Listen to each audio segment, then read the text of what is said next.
जम्मू कश्मीर से आज की एक और बड़ी खबर यह है कि वहां के लोगों के लिए एडवाइजरी जारी की गई है, जिसमें कहा गया है कि कुपवाड़ा और आसपास के इलाकों में ना जाएं।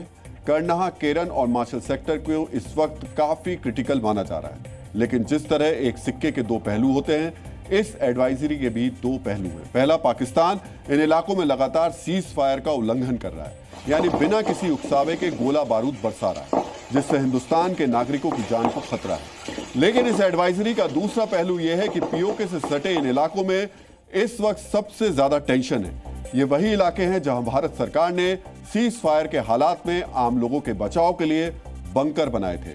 यही बंकर सेना के काम भी आ सकते हैं। जानकारी के मुताबिक एलओसी से सटे गांव में करीब 8000 से ज्यादा बंकर तैयार हैं। अगर हिंदुस्तान और पाकिस्तान का इतिहास देखें तो आज तक भारत ने युद्ध की शुरुआत नहीं की है। किसी भी युद्ध में पहला हमला हिंदुस्तान ने नहीं किया है, लेकिन इतिहास गवाह है कि पाकिस्तान के खिलाफ अब तक हुए चारों युद्ध का अंत भारत ने ही किया, और वो भी सफलतापूर्वक। इस बार अगर जंग छिड़ी तो ज्यादा उम्मीद है कि सबसे पहले पाकिस्तान पीओके खो बैठेगा।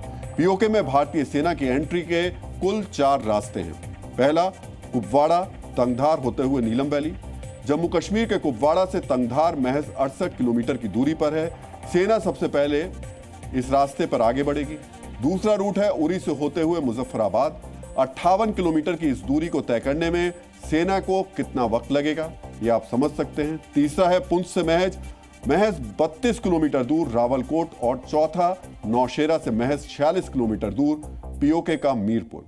अगर हमला होता है तो भारत के टारगेट पर पीओके के यही 4 मुख्य शहर होंगे: तंगधार, मुजफ्फराबाद, रावलकोट और मीरपुर। ये चारों शहर हिंदुस्तान की आर्टिलरी और रॉकेट्स की रेंज में हैं। अगर इन चारों शहर पर भारतीय सेना ने तिरंगा लहरा दिया तो पीओके की घर वापसी बहुत ही आराम से हो जाएगी।